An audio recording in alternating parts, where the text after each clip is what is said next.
함께 나누실 말씀은 구약성경 느헤미야 3장 1절에서 5절까지의 말씀입니다. 구약성경 729페이지에 있습니다.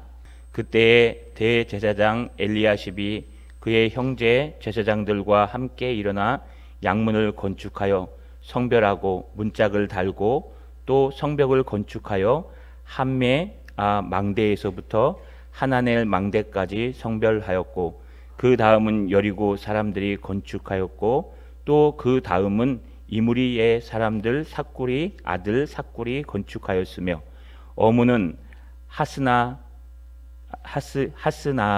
자손들이 건축하여 그 들보를 얹고 문짝을 달고 자물쇠와 빗장을 갖추었고, 그 다음은 학코스의 손자 우리아의 아들 무레못이 중수하였고, 그 다음은 무세 사벨의 손자 베레게의 아들 무슬람이 중수하였고, 그 다음은 바하나의 아들 사독이 중수하였고, 그 다음은 드고아의 사람들이 중수하였으나 그 귀족들은 그들의 주인들의 공사를 분담하지 아니하였으니. 아멘. 우리 손을 들어 하나님 앞에 인사하겠습니다.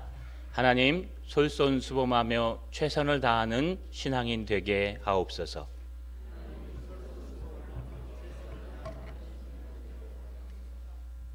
여러분, 다르게 선택하라 라는 책이 있습니다. 이 중에서요, 민경중 저널리스트가 쓴 책입니다. 이 중에 내용 중에 이런 부분이 등장합니다. 성공에는 두 가지 원칙이 있습니다. 하나는 절대 변해서는 안 되는 초심을 끝까지 지켜가는 것이고, 또 다른 하나는 하루하루 새롭게 변하는 것입니다. 어제보다 오늘, 오늘보다 내일 더 좋아진 모습으로 변화돼야 좋은 기회가 생깁니다. 변화가 곧 기회입니다. 그러면서요, 또 이런 말도 하고 있습니다. 빌 게이츠도 이렇게 말했습니다. 나는 힘센 강자도 아니고 두뇌가 뛰어난 천재도 아닙니다. 그저 날마다 새롭게 변했을 뿐입니다. 그것이 나의 성공의 비결입니다. 변화를 뜻하는 체인지를 앞에 하나만 바꾸어도 변화를, 기회를 뜻하는 찬스가 되지 않습니까? 라고 이야기했다고 이 책에서 말하고 있습니다. 우리 성도들은요, 본질을 붙들고 비본질인 것에 대해서는 날마다 그것에 맞추어 변화하며 살아가야 합니다. 우리가 우리의 삶이 어려울 때도 주님을 붙들고, 또 기쁘고 즐거울 때도 주님을 붙들고, 우리 개인이 정말 잘 될 때에도 주님께 영광을 돌리고, 정말 안 돼서 땅바닥에 떨어질 때에도 주님을 끝까지 붙드는 것이 참된 성도의 삶입니다. 저 여러분, 오늘 말씀을 통해서 본질을 붙들고 비본질을 따라가는 저 여러분 되시기를 주님의 이름으로 축원합니다. 우리는요, 지금 느헤미야서를 살피고 있습니다. 다시 한번 우리가 돌아보면은요, 여러분, 에스라와 느헤미야서 중간에 아하스웨로 왕이 등장하면서 에스더가 역사적으로 들어가야 되는데 왜 에스더가 뒤쪽으로 빠졌을까요? 여러분, 제대로 만약에 성경이 역사적으로 기록했다면은 아마 느헤미야 에스라서 1장에서요 6장까지 등장하고, 그 다음에 7장이 나오기 전에 에스더서를 그 중간에 집어넣고, 그 다음에요 에스라서 후반부 7장부터 10장까지 기록하고, 그 다음에서야 느헤미야 1장부터 13장까지 살피는 것이 역사서 후반의 순서인데 왜 에스더서가 저 뒤로 빠져 있을까요? 여러분, 이것에 대해서 여러 가지 말이 있습니다. 하나는요, 에스라서를 차라리 두 권으로 보는 게 낫겠다. 그래서 에스라 1서는 1장부터 6장까지, 에스라 2서는 7장에서 10장까지, 그 다음에 에스라 3서 또는 느헤미야라 그래서요 느헤미야서는 뒤로 등장시키고 그 중간에 에스더가 들어갔다는 걸 알리는 게 맞다라는 사람도 있고요. 또 하나는 그러지 말고 성경이 원래 두루마리가 하나였던 것처럼 에스라서를 느헤미야서, 그 다음에 에스더처럼 뒤로 미루는 것이 맞다라고 표현하는 사람들이 있습니다. 이회석은 무엇에거든 상관없이요, 이 성경의 배열이라고 하는 문제, 성경이 역사적으로 배열되어 있지 않다는 것, 여러분 100% 역사적으로 배열되어 있지 않다는 것을 우리가 먼저 주지해야 됩니다. 거기에는 이유가 많이 등장합니다. 왜냐하면요, 에스라서와 느헤미야서는 뗄 수 없는 그런 모습이기 때문에 그렇습니다. 에스라서 1장부터 6장까지 제1차 포로 기한을 다루고 있습니다. 스룹바벨이 예수아와 함께 약 5만 명의 사람들을 데리고 제1차로 포로를 귀환했습니다. 그 목적이 무엇이었습니까? 그 목적은요, 무너진 성전을 재건하고 무너진 예배를 회복하는 것이었습니다. 그것이 이루어지고 난 다음에 에스라서 7장부터 10장에는 에스라가 등장합니다. 여러분, 학자 겸 대제사장인 에스라가 남녀노소 9천 명을 데리고 하나님 은혜로 돌아와서 한 일이 무엇입니까? 하나님 말씀으로 세상 사람과 섞여 있던 개개인의 신앙을 회복하는 것이요, 가정을 회복하는 것이었습니다. 이방 여인과 결혼한 자들은 그 통혼을 다시 취소하고 물으며 하나님 앞에 거룩하게 구별된 성전의 삶을 살아가는 것이었습니다. 그 다음 세 번째 등장하는 느헤미야는 무엇을 얘기하는 걸까요? 우리가 말씀드린 것처럼 좀 술 맡은 관원장인 느헤미야가 예루살렘의 총독으로 돌아와서 일주일도 되지 않아서요, 그동안 이스라엘 백성들이 70년 80년 동안 그렇게 고심했던 성벽에 구멍이 뻥뻥 뚫리고 무너진 삶의 현장을 회복하는 것이 바로 느헤미야의 초반부 말씀입니다. 순서가 이렇습니다. 우리의 성전을 회복하고, 성전된 우리의 신앙을 회복하고, 그 다음 여러분 교회 공동체를 회복하고, 그 다음 우리의 예배를 회복한 다음에, 그 다음에 우리의 개인의 삶을 회복하고, 그 다음에 가정과 모든 걸 회복하고, 그 다음에 등장하는 것이 느헤미야에 등장하는 우리의 삶의 현장을 회복하는 겁니다. 그래서요, 예배는 우리의 모든 것에 있어서 삶의 현장도 예배에 들어갑니다. 우리 실천신학에서는요, 예배를 삶의 예배와 공예배로 나눕니다. 공예배는 무엇이냐 하면, 교회사에 따르면요, 교회가 정한 시간에 이렇게 11시면 11시, 또 문제가 생겨서 또 입으로 드린다고 10시면 10시, 이렇게 정한 시간에 나와서 하나님 앞에 정한 장소에서 신령과 진정으로 하나님 앞에 드리는 게 우리의 참된 예배입니다. 오늘 오후에 우리 부목사님이 설교하실 건데 잘 들어보십시오. 참된 예배가 무엇인가? 그것은요, 물론 장소는 필요 없습니다. 우리가 신령과 진정으로 하나님 앞에 예배 드리는 공예배를 얘기하는 것입니다. 우리가 공예배를 드려야 될 때는 꼭 드려야 됩니다. 그러나 이것만 예배가 아니라 또 하나 우리가 주지해야 될 것은 삶의 현장에서 우리가 하나님 앞에 영광 돌리며 열심히 살아가는 것도 예배라는 것입니다. 이것을 삶의 예배라고 얘기합니다. 로마서 12장에 뭐라 그럽니까? 그러므로 너희 몸을 주님 앞에 산 제사로 드리라고 하는 것은 여러분의 모든 삶의 현장에서 하나님 앞에 최선을 다하는 것이 바로 예배이며 주님이 그것도 원하는 것이라는 겁니다. 그러면 그런 예배를 어떻게 드려야 될까요? 오늘 본문은 이렇게 시작합니다.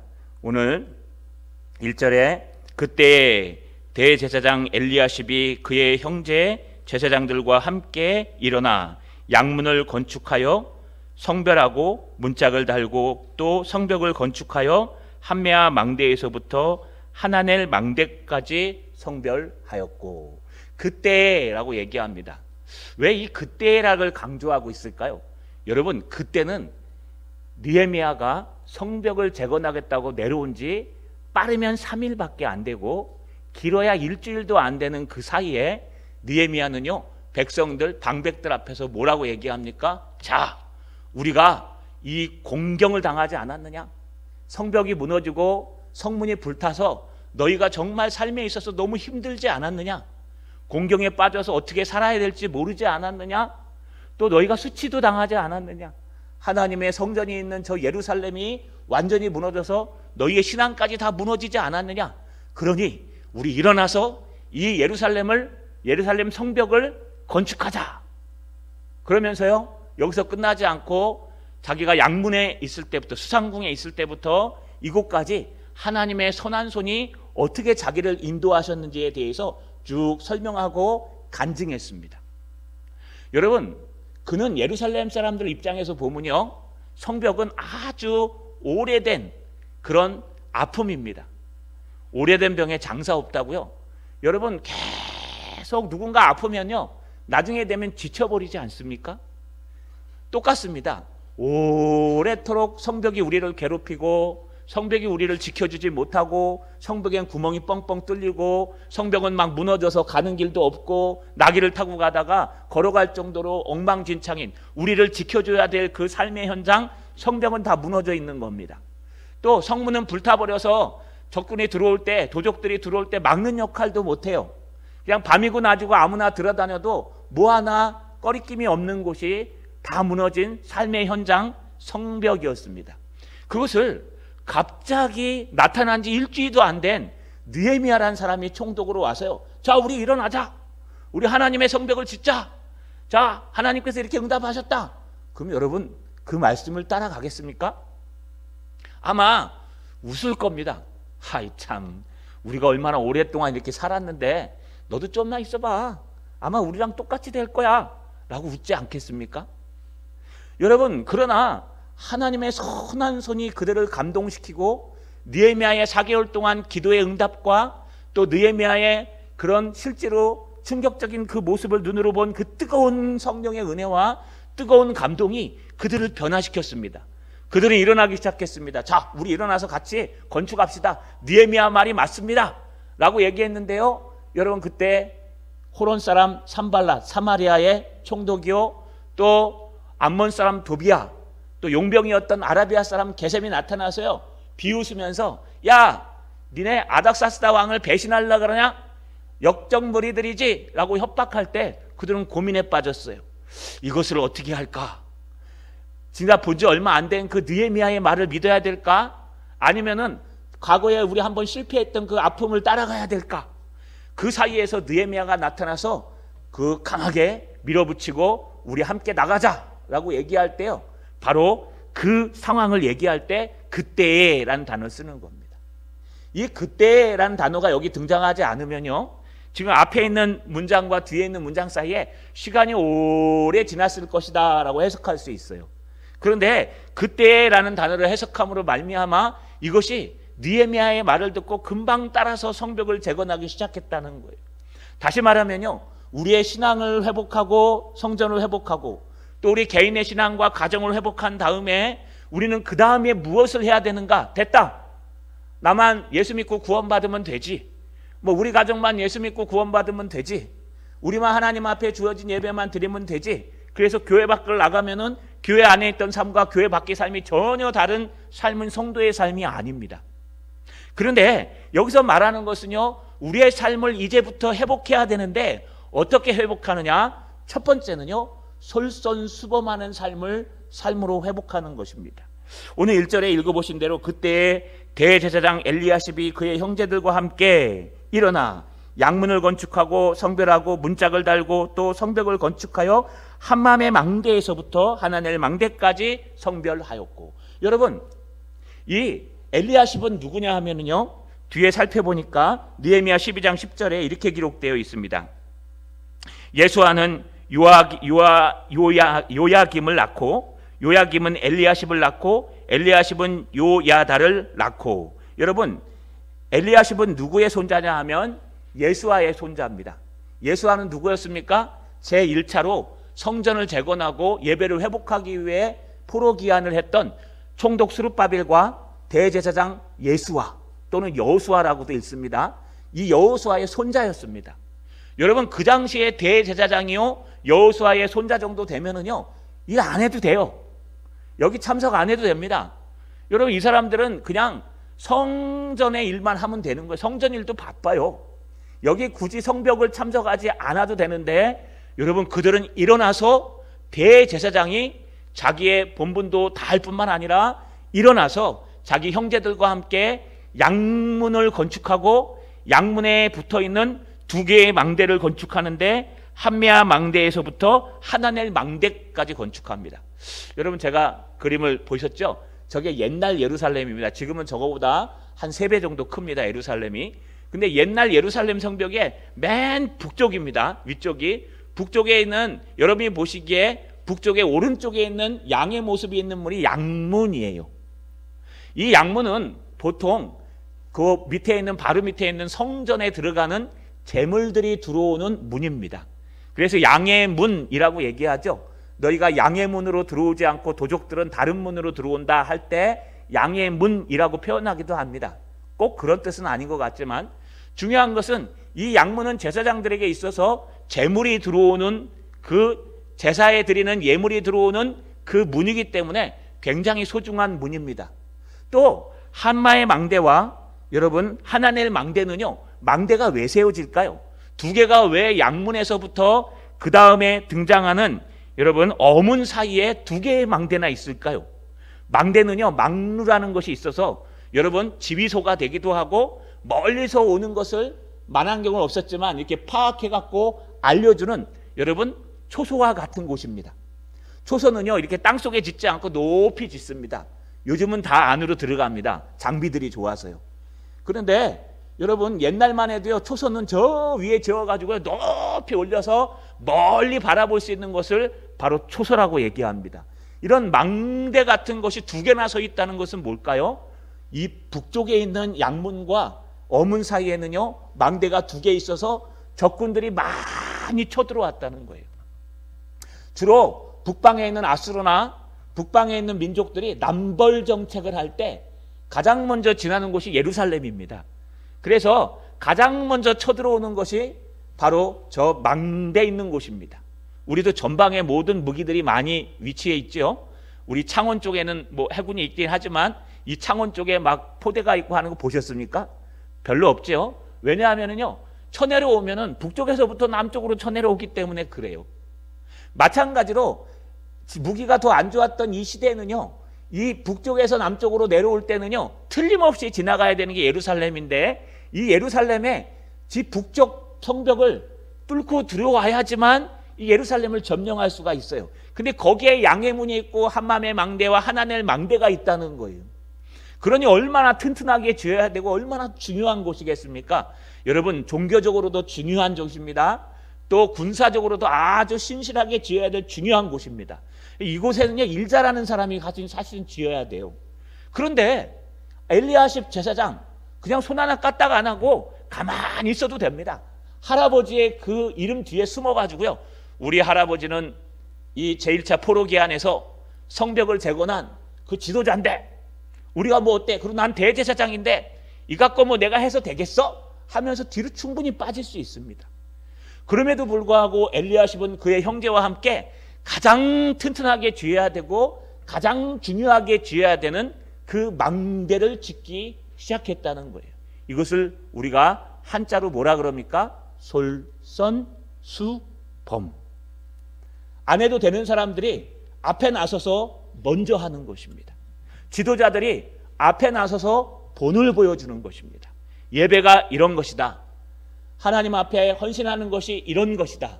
하나님 앞에 정말 섬기는 것이 이런 것이다. 여러분 앞에 오래된 선배들이, 우리 장로님 기도하신 대로 앞에 선배들이요 정말 신앙이 어떤 것인지 먼저 보여주는 것이에요. 우리 동산교회에도 많은 선배들이 있습니다. 은퇴하셨고 지금도 계십니다. 그런 분들이 하나님 앞에 나서서요 하나님의 신앙의 본을 탁 보여주면은요, 여러분 후배들은요 당연히 쫓아가서 그것을 따라가는 거예요. 이게 솔선수범이에요. 우리 목회자들도 똑같습니다. 우리 목회자들도 여러분에게 무엇이 참된 예배이며 기도이며 무엇이 참된 헌신인지 우리가 먼저 솔선수범하면 여러분들이 저희를 보고 따라오는 거예요. 여러분이 잘못했을 때는요 제가 회개합니다. 내 역량이 이거밖에 되지 않아서, 내가 그런 모습을 보여줬기 때문에 여러분들이 이렇게 되겠지 하고 하나님 앞에 회개할 때가 많이 있습니다. 여러분 잘못했습니다. 제가 정말 지혜롭고 총명스러우며 여러분 앞에 신실함을 보여줬더라면 이 코로나의 어려운 시대에 여러분들이 정말 신실하게 목숨을 걸고 주님을 섬겼을 텐데 제가 그렇게 하지 못하니까 여러분들도 그렇게 살아가시는 분들이 종종 있을 것입니다. 여러분, 우리가 솔선수범해야 됩니다. 어디에서요? 삶의 현장에서. 삶의 현장에서 우리는 세상 사람들과 살아갈 때, 우리의 삶의 현장에서 우리는 공동체 안에서 살아갈 때, 아유, 나는 뭐 교회에서 신실하게 예배했으면 됐지, 뭐 바깥에까지 나와갖고 내가 뭐 장로야, 바깥에까지 나와갖고 내가 목사야, 바깥에까지 나와갖고 내가 권사야 하면서요, 교회의 삶과 바깥의 삶이 다르면요, 그것은 참된 예배가 될 수가 없습니다. 참된 예배는요, 내 삶의 현장에서 다른 사람보다 솔선수범하는 것입니다. 제가 아는 과장님이 한 분 계십니다. 키도 조그맣고 성질도 굉장히 못됐습니다. 그런데 이분이 예수를 믿기 시작한 다음부터 변화되기 시작했어요. 늘 새벽 기도에 나가서 기도하고 그 맨날 늦게 일어나서요, 제일 늦게 출근하던 만영 과장이 갑자기요, 아침 일찍 와서 화장실 청소를 하고 갑자기 아침 일찍 와서 성경책을 앉아서 보는 거예요. 출근 시간 전이기 때문에. 그래가 사장님이랑 다 놀랬어요. 김 과장 왜 그래? 이 과장 무슨 일 있어? 라고 얘기하니까 내가 하나님을 만났는데요, 너무 좋아서 정말 가만히 있을 수가 없어서 이렇게 했습니다. 그러니까 회의 시간에 뭐라 하는지 압니까? 예수를 믿으려면 저 이 과장같이 믿어야 돼. 제가 그때 얼마나 창피했는지 모릅니다.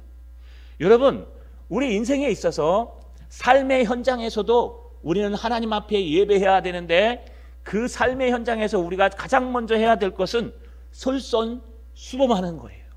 내가 먼저 하나님의 사람으로서 본을 보여주는 삶을 사는 거예요. 굳은 일이 있습니까? 나서서 먼저 하십시오. 여러분, 남들이 손대지 않기를 원하는 일들이 있습니까? 여러분, 뺀질뺀질하게 피하지 마시고 먼저 가서 하십시오. 하나님의 공동체 안에서도요, 우리 어르신들이 먼저 해주세요. 먼저 기도하는 모습, 먼저 예배하는 모습, 먼저 찬양하는 모습, 먼저 성경 쓰는 모습, 먼저 하나님 앞에 헌문하는 모습, 하나님 앞에 신실한 모습을 보여주면은요, 우리 후배들이 그냥 따라갑니다. 여러분, 우리는 은퇴라는 게 없어요. 요한은 95세가 넘어서 하나님의 말씀을 받아서 지금 젊은 우리들도 여러분 이따만 책을 3권이나 읽어도 그 뜻을 제대로 파악할 수 없는 그 위대한 요한계시록을 썼습니다. 그게 한창 젊은 나이에 쓴 게 아니에요. 90이 넘어서 거의 100세에 가까이 갔을 때 하나님이 그 연로한 은퇴한 사도를 통해서 하나님의 놀라운 역사를 일으키신 거예요. 여러분들의 기도는요, 우리 현역에 있는 우리에게 기도보다 더 막강해요. 우리 어르신들의 기도는요, 막 뜨겁게 하지 않아도 괜찮아요. 하나님 아시지요? 우리 동산교회 지켜주셔야 되겠죠? 그러면 하나님이요, 더 잘 지켜주세요. 이게 솔선수범입니다. 여러분, 솔선수범하니까 하나님의 놀라운 역사들이 나타납니다. 오늘 2절에 보니까 그 다음은 여리고 사람들이 건축하였고 그 다음은 이무리의 아들 삭굴이 건축하였으며. 여러분, 그 다음이라는 뜻이 뭐냐 하면요, 여기 등장하는 그 다음이라는 것을 의역하면 그리고 다음에는 이란 뜻도 되고요, 또 하나는 망대의 모퉁이에서부터 서쪽으로 라는 뜻도 됩니다. 다른 얘기로 얘기하면요, 이들이 따로 구별해서 지은 게 아니라 대제사장이 짓는 것을 도와서 그 옆쪽을 갖다 이어서 지었다는 거예요. 여기 등장하는 다음이라는 뜻. 그래서 앞에서 엘리야십이 솔선수범하니까 그 다음에 어떤 사람들이 붙습니까? 그 예루살렘 북쪽에 있는 여리고라는 곳에, 여러분, 그 여리고에 있는 사람들이 등장해서요, 우리도 하나님의 성전을 같이 짓겠습니다 하고 제사장을 따라서 자기네들이 가장 많이 쓰는 여리고성을 따라서 지은 거예요. 또 그 다음에 등장하는 게 누구냐 하면은요, 아무리의 아들 삭굴이라는 사람인데, 여러분, 정보가 등장하지 않습니다. 아무리 찾아도 이 삭굴이 누군지에 대해서 기록되지 않아요. 별로 이름도 없고 아마 별로 크게 일한 것도 없습니다. 그런데 엘리야십의 그 솔선수범에 뒤따라서요, 그들은 하나님의 성전과 하나님의 여러분 성벽과 하나님의 망대와 양문을 이어서 그들이 가장 중요한 북쪽을 지어내었다는 겁니다. 할렐루야. 자, 여러분, 우리의 참된 하나님의 예배를 이 공예배에서 드립시다. 그러나 또 나가서는요, 참된 하나님의 예배의 삶을 사셔야 됩니다. 가끔 착각할 때가 있습니다. 공예배와 삶의 예배가 똑같은 거다. 그래서 주일날 교회 안 오고 그냥 집에서라도 예배 안 드리고 그냥 삶의 현장에 가서 열심히 일하면 그것도 예배다. 여러분, 이거는 아주 대단한 착각이에요. 그런 의미에서 얘기한 것이 아닌데 그런 의미로 해석하는 사람들이 있어요. 절대로 그렇지 않습니다.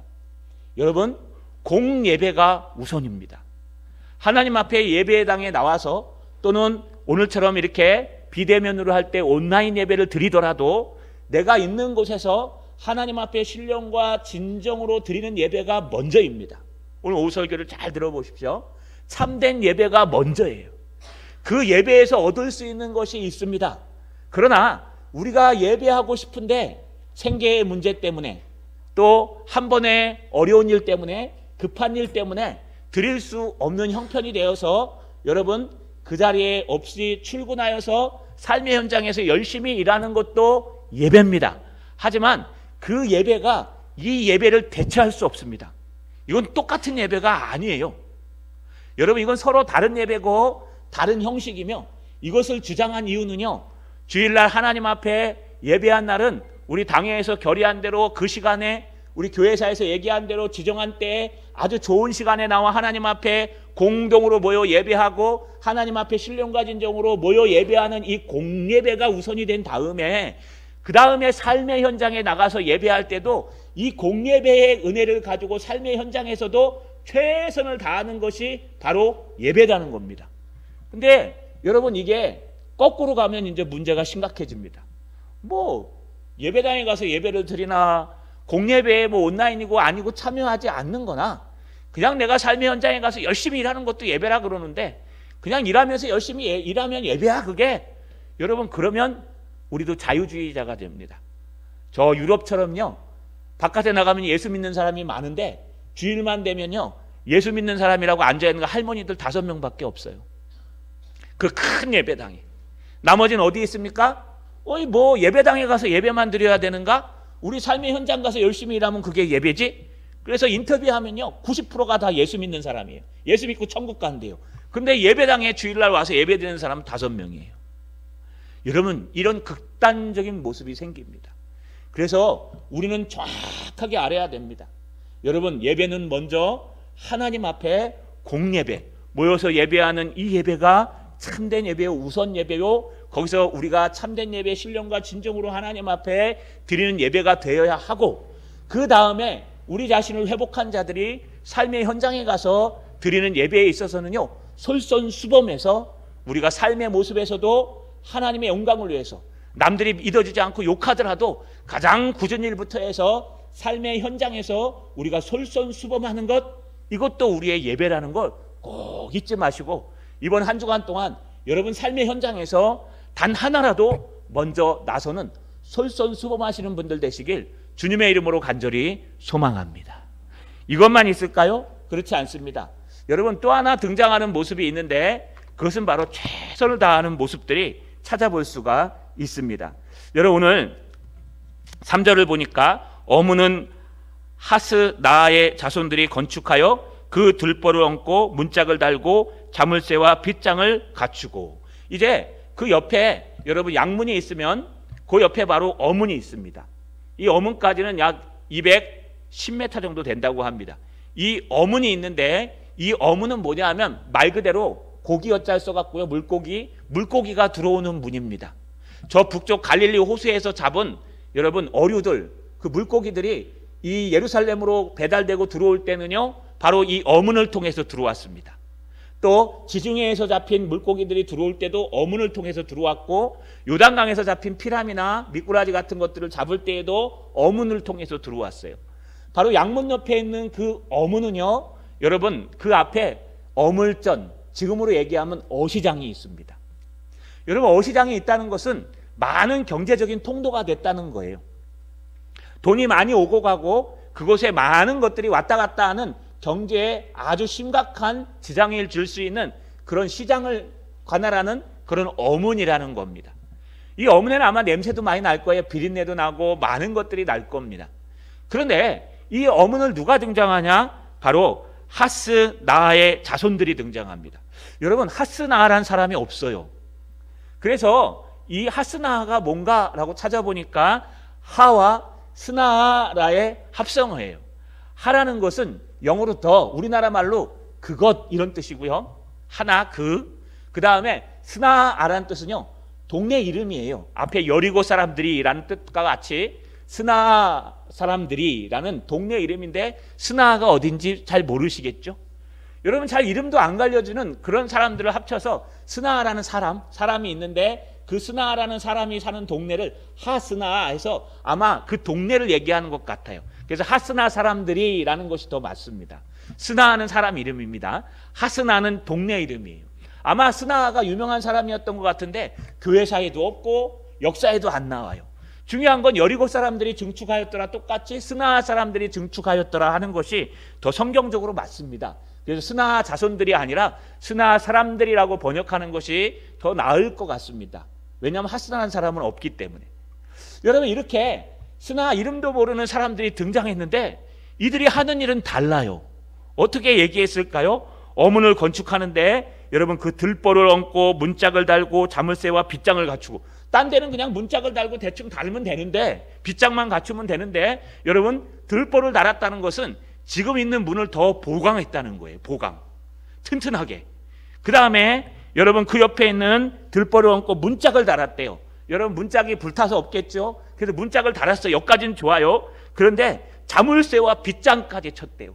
빗장은 아시죠? 여러분, 저들이 못 들어오게 탁 치는 거고, 자물쇠는 뭘까요? 거기다가 자물통까지 달았다는 거예요. 여러분, 이 자물통이 얼마나 비쌀까요? 이 당시에 이 성문을 닫을 만한, 갖출 만한 그 자물쇠를 단다는 게 얼마나 어려운 걸까요? 거기 경칩도 달아야 되고 그 빗장도 통로로 달아야 되고 걸어야 돼요. 그렇기 때문에 굉장히 세밀한 일들이 등장합니다. 그런데 이 하스나 자손들은요, 그것을 다 해냅니다. 더 튼튼하게 이 경제의 중심인 이 어물전이 있는, 어시장에 있는 어문을 갖다가 탄탄하게 흔들리지 않도록, 아무것도 나가고 들어오지 못하도록 성문의 그 역할을 철저하게 할 수 있도록 꼼꼼하게 최선을 다해서 짓는 모습을 볼 수 있습니다. 할렐루야. 이름이 잘 알려져 있지도 않아요. 뭐 유명한 사람도 아니에요. 그런데 자기에게 맡겨준 삶의 현장에서 하나님 앞에 예배하며 삶의 모습을 드리는데 그냥 드린 것이 아니고요, 여러분, 꼼꼼하게 최선을 다해서 하나님의 일을 했다는 거예요. 우리 이런 말 많이 하죠.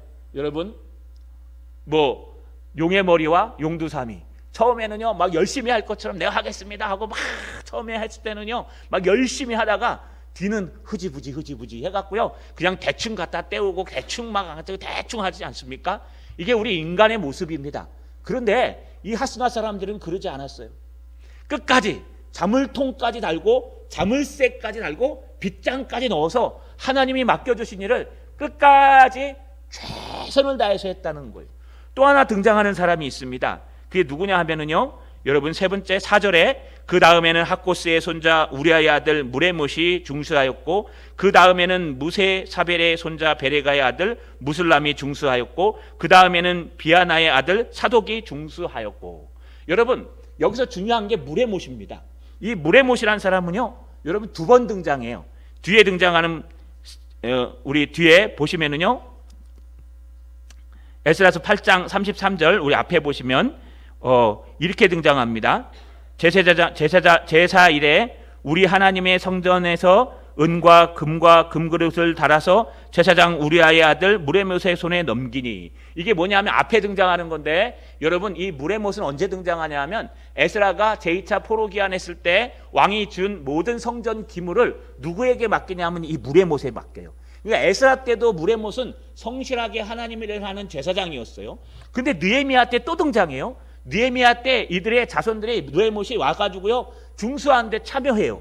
그러니까 성실한 데다가 에스라도 하나님 앞에 쓰임받고 느헤미야 때도 하나님 앞에 쓰임받는 데다가 심지어는요 어떻게까지 합니까? 여러분, 하나 더 등장하는데 뒤에 21절에 보면 그 다음은 학고스의 손자 우리아의 아들 무레못이 한 부분을 중수하고, 두 군데를 중수해요. 한 군데도 모자라서 무레못이요 두 군데나 중수해요. 그러니까 에스라 때도 쓰임받고 느헤미야까지 쓰임받는 제사장으로 성실한 모습과 심지어는 열심을 가지고 남들은 하나 하기도 싫어가지고 힘들어하는데 그것을 두 군데나 중수하는 열심과 최선을 다했다는 거예요. 여러분, 성도는 삶의 현장에 있어서 삶의 예배에 있어서 최선과 열심을 다하셔야 됩니다. 하나님 앞에 하듯이 세상 사람 앞에서도 하나님의 종으로서 하나님의 선지자로서 하나님의 사람으로서 최선을 다해야 돼요. 근데 아쉬운 게 딱 하나 등장합니다. 오늘 본문에 5절까지 끄는 이유가 있습니다. 5절에 보니까 그 다음은 드고아의 사람들이 중수하였으나 그 귀족들은 그들의 주인의 공사를 분담하지 아니하였느니라. 여러분, 드고아의 목자 아모스가 기억나시죠? 아모스를 배출한 아주 유명한 드고아의 사람들입니다. 여기엔 귀족과 평민이 섞여 사는 곳이었는데 이 드고아 사람도 중수에 참여했어요. 당연히 많으니까요. 그런데 드고아의 귀족들이 등장합니다. 이들은 사두개인입니다. 이스라엘 사람들은 사두개인과 바리새인이 있는데 사두개 사람들은요 모세 오경만을 믿는 사람이고 바리새 사람들은 모세 오경과 선지자의 글을 믿는 사람이어서 사두개인들은 부활도 인정하지 않고 천사도 인정하지 않습니다. 그냥 기록된 말씀만 인정한다라고 하는 사람들입니다. 이 사두개 사람들이 바로 이 귀족들입니다. 이 귀족들이요 무엇을 합니까? 분담하지 아니하였더라. 주인의 말, 주인은 하나님이 될 수도 있고요, 여러분 지도자가 될 수도 있는데 지도자의 말을 무시하고 분담하지 아니하였더라. 여기 분담하다는 단어가요 여러분 어깨에 매다라는 뜻입니다. 그래서요 여기 가다와 어깨에 매다, 자와림이란 단어가 등장하는데 그래서 어깨에 메고 가지 아니하였더라 이런 뜻이에요. 다시 말하면 내가 귀족인데 내가 그런 거 들을 수가 있어? 내가 그래도 목사인데 내가 어떻게 저런 걸 해? 내가 그래도 이 교회 뭐 중직인데 내가 저런 일을 할 수 있어? 저거는 이제 온 지 얼마 안 된 사람이나 하는 거야. 내가 삶의 현장 나가서 내가 그래도 과장인데 어떻게 이런 대리들이 하는 걸 내가 할 수 있어? 여러분, 그러면 안 된다는 거예요. 앞에 엘리야십이 보여준 것처럼 우리는 모든 일에 있어 솔선수범해야지 이 드고아의 귀족들처럼 나의 그 직분 때문에 나의 위신 때문에 여러분 내가 하지 않는 모습을 보이면 안 된다는 것입니다. 자, 여러분 말씀을 정리하겠습니다. 우리는요 하나님의 삶의 현장에서 예배를 드려야 하는 것도 필요합니다. 꼭 기억하십시오. 우리가 당회에서 정해서 이건 교회사와 교회법에 의해서 내려온 것입니다. 당회에서 예배 시간을 정해서 그 공예배의 장소와 모든 것을 정해서 예배하는 이 공예배가 우선입니다. 이 예배에요 우리가 정말 신령과 진정으로 참된 예배를 드려야 됩니다. 그러고 나서요 우리가 해야 될 것은 삶의 현장에 나가서 우리가 삶의 현장에서도 우리가 우리의 몸을 하나님의 거룩한 산제사로 드리는 거룩한 예배, 삶의 예배를 드리는 거예요. 이게 달라서는 안 됩니다. 우선순위는 있습니다. 그 삶의 예배를 어떻게 드려야 될까요? 엘리야십처럼 솔선수범하셔야 됩니다. 또 무레목과 또 하스나의 사람들처럼 최선을 다해서 맡은 바 책임을 다하고 꼼꼼하게 하며 심지어요 두 군데까지 중수했던 무레목과 같이 성실하고 열심히 사셔야 됩니다. 자, 여러분 이렇게 성실하고 열심히 사시며 솔선수범하셔서 누구든지 여러분을 보시고 예수 믿는 사람은 저래야 돼 하는 삶의 예배도 잘 드리시는 저 여러분 되시기를 주님의 이름으로 축원합니다.